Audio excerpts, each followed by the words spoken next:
2020年12月，广西农村小伙潘飞洲迎娶了一位来自越南的美丽姑娘黄小秋。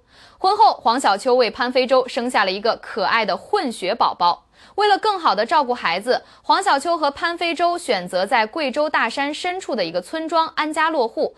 如今，距离他们喜结连理已经快过去2年了，他们的婚姻生活是否依然甜蜜如初呢？大家好，我是南风，今天去看看他们的故事。2000年6月21日，潘飞洲出生在贵州省安顺市紫云县的一个普通农村家庭，父母都是普通的农民。潘飞洲兄弟3人，作为家中长子，小时候的潘飞洲是一个留守儿童，父母在生下他后不久便外出打工了，潘飞洲就跟着爷爷奶奶一起生活。上学后，潘飞洲的成绩一直都不太好。刚上初中时，胆小自卑的潘飞洲遭遇过校园霸凌，经常会被班级里的同学欺负，久而久之，他就不想到学校念书了，所以初一还没读完，他就辍学了。2014年，只有14岁的潘飞洲在堂哥的带领下来到浙江永康打工。在这里，潘飞洲只能从洗车工开始干起，那段日子非常辛苦，他一天下来要洗几十辆车，1个月的工资也才2000来块。干到年底时，潘飞洲也没攒下多少钱。新年过后，潘飞洲又跟着亲戚来到广东揭阳打工。当时他和亲戚进到了工厂打螺丝，但才干了3天，潘飞洲就干不下去了。他觉得这里的生活太单调，一点自由也没有，他就辞职不干了。之后的几个月时间里，潘飞洲成了个游手好闲的躺平青年，身上经常是1毛钱都没有，整天问不同的亲戚借钱。2015年11月，潘飞洲又重新来到浙江永康，洗了1个月的车，攒下了一些钱。他又不想继续干了，原因就是实在太累了。8个人每天要洗300辆车，每天干完活下来，潘飞洲都是腰酸背痛的。辞职之后，潘飞洲又和老乡在浙江金华开了一个小工厂，准备进去打工。工厂不管吃也不管住，每个月能拿到3000多块钱的工资。他和老乡一起租好了房子，买好了米、面油这些生活必需品，打算在这里安定下来。但进入工厂的第1天，2个小伙子就觉得这工作实在太累了，还经常被主管责骂。那天晚上，2个小伙子在出租屋里哭了很久很久，他们实在是不想干了，但是身上连回家的路费都没了。眼看着要过年了，潘飞洲的父亲给儿子打来了路费，让他回到了家里。2016一整年，潘飞洲没有再出去找工作了，在家里种地务农，偶尔会出去打一些零工，但是他那时候是真穷，身上的钱就没有超过100元。2017新年刚过，潘飞洲和亲戚再次来到广东揭阳打工。他进入了一家五金厂，在这里干起了冲床的工作，1个月最高时能拿到5000来块。工作很累且也很吵，但是潘飞洲还是坚持干了1年半。之后因为想找女朋友的缘故，潘飞洲离开了这家工厂。在表哥的邀请下，潘飞洲又进入揭阳市的一家电机厂工作，而也是在这里，潘飞洲遇到了一生挚爱黄小秋。黄小秋1998年9月18日出生于越南宣光省宣光市下辖的一个农村家庭里，父母都是贫苦的农民，是瑶族人，和中国的瑶族属于同一个民族。黄小秋还有一个比他小2岁的弟弟，由于家庭条件不好，黄小秋和弟弟初中一毕业就辍学了。后来黄小秋听说在中国能挣到钱，所以他那时候就特别想来中国打工。2015在老乡的牵线搭桥下，黄小秋跟着朋友来到了广州。刚到广州的时候，黄小秋每个月只能拿到1000块钱的工资，因为他们挣的大部分钱都被那个带他们来中国的人拿走了。后来黄小秋通过学习中文进步快速，他自己也有了主意，然后开始脱离老乡，自己找了工作。2019年初，黄小秋来到广东揭阳，进入潘飞洲所在的电机厂。通过自己的努力，刚开始的黄小秋就能拿到6000元的工资。而当黄小秋来到工厂时，潘飞洲很快就从人群中看中了这个女孩。刚开始，潘飞洲并不知道小秋是越南人，只是觉得她长得很可爱，似乎有种一见钟情的感觉。而且2个人工作在一个车间，潘飞洲经常一抬头就会看到黄小秋，有好几次2个人都会对视几眼。就在这种情况下，潘飞洲对黄小秋心生爱慕。那是2019年6月里的一天，那天他刚刚下班，潘飞洲在厂门口把黄小秋给叫住了，然后他就对黄小秋说：“我喜欢你，想让你做我女朋友。”黄小秋当时就有点惊呆了，他当时并没有答应，马上就转身离开了。等他回到宿舍以后，黄小秋把这件事儿告诉了自己的越南老乡。老乡劝他一定要想明白，毕竟越南离中国确实不近，如果真嫁到了中国，以后可能很久才能回一趟家。但其实黄小秋心里早就喜欢上了潘飞洲。就在那天晚上，潘飞洲又约黄小秋出来喝酒，两个人在饭桌上聊得特别多，结果两个人都喝醉了。接着两个人越过了那条红线。这一夜过后，黄小秋和潘飞洲正式确立了恋爱关系。2019年11月，潘飞洲将黄小秋带回到了贵州农村老家，这是一个小山村，交通都不太便利。在这里，黄小秋看到了潘飞洲的家庭条件，他家没车没房，更没存款，父母常年在外打工，二弟才10岁，因患脑膜炎而智力残疾，三弟才7岁，还在上小学。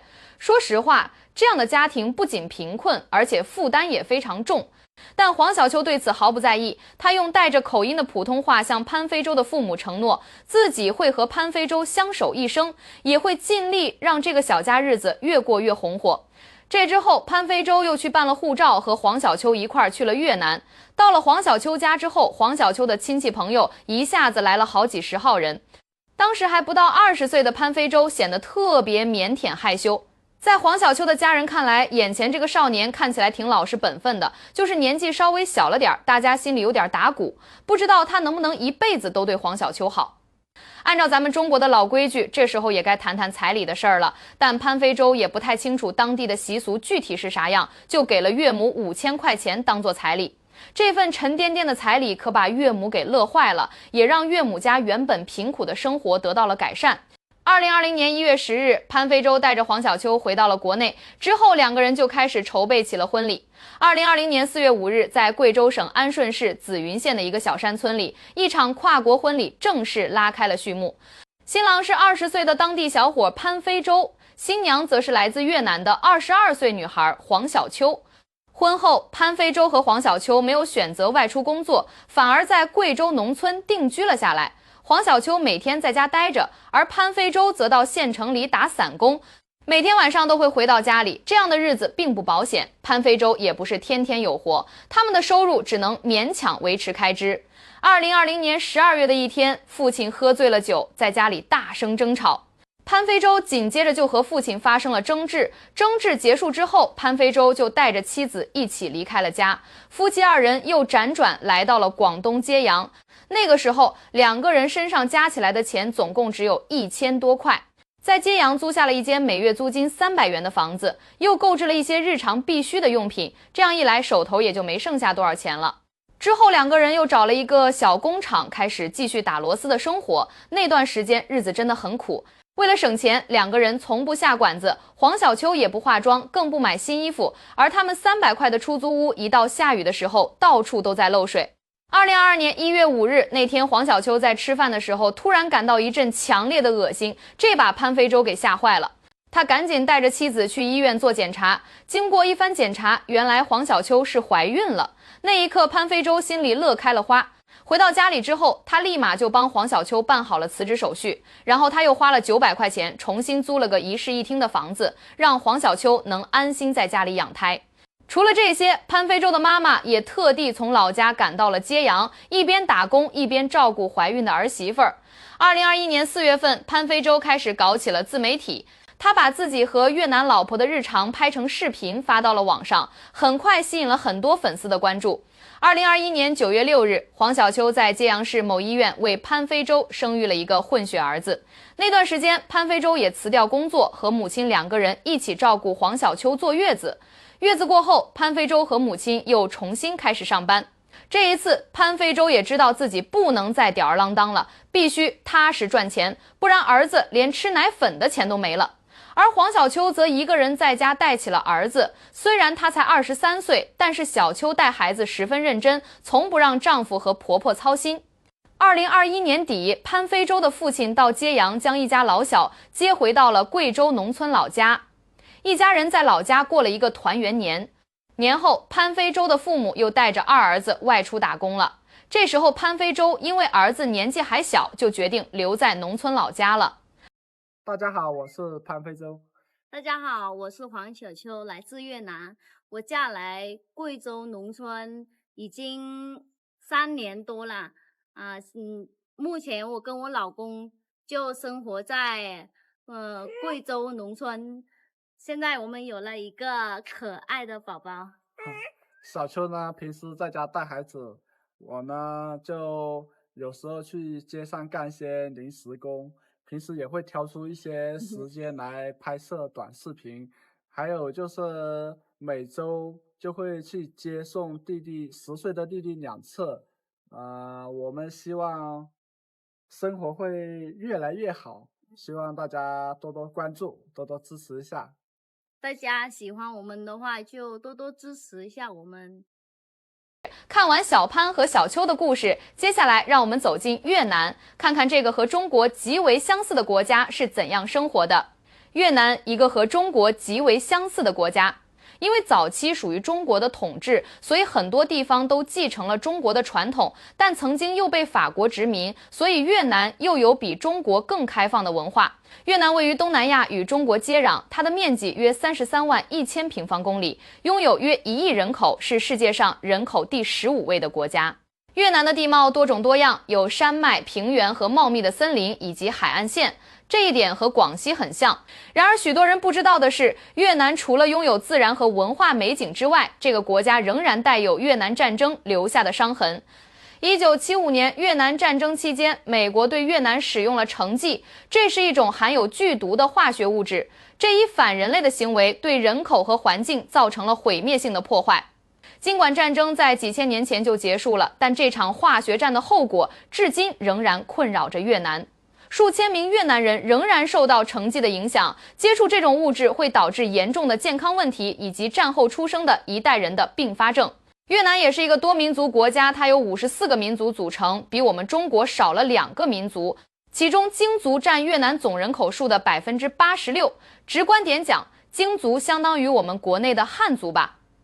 另外，他们也是一个多宗教国家，其中佛教是主流。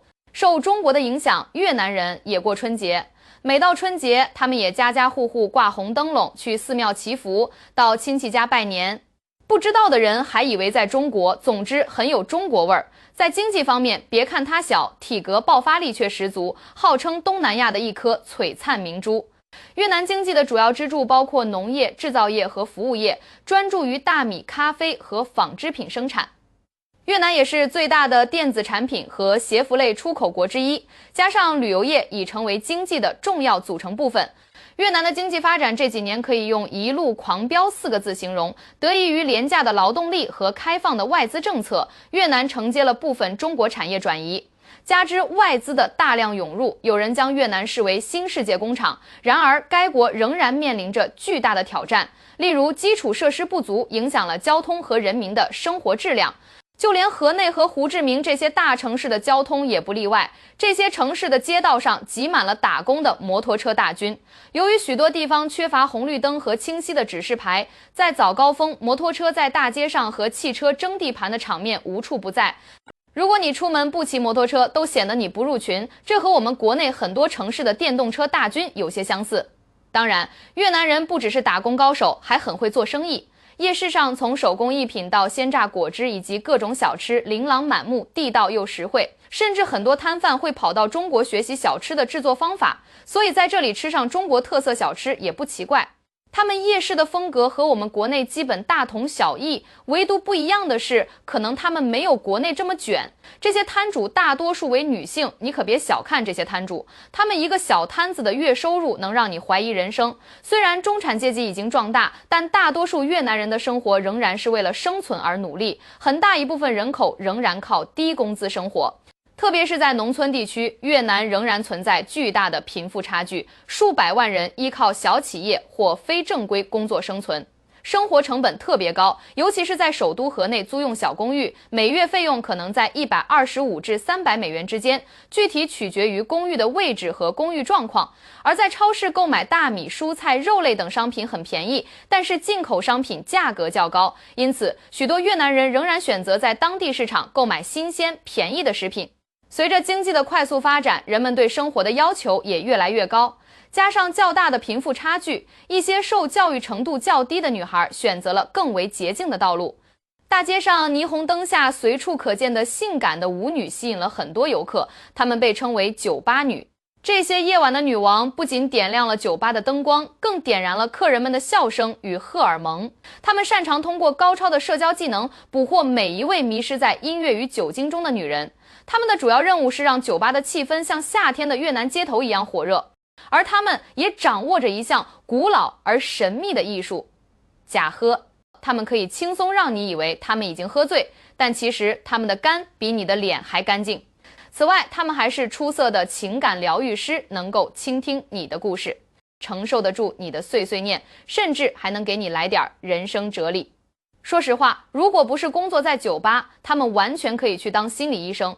他们并不总是光鲜亮丽，工作结束后，他们也只是普通的越南姑娘，喜欢吃米粉、刷抖音、逛夜市，而这就是越南酒吧女的双面人生。白天是街头的小市民，晚上是灯光下的社交艺术家，他们是夜晚的点缀，也是都市生活的缩影。越南是个神奇的地方，它既有着小清新的慢生活，又有和摩托车一样的卷王故事。从文化到经济，从宗教到风土人情，它是一碗集各种滋味于一身的人间河粉。本期故事到这里就结束了，我是南风，感谢您的观看。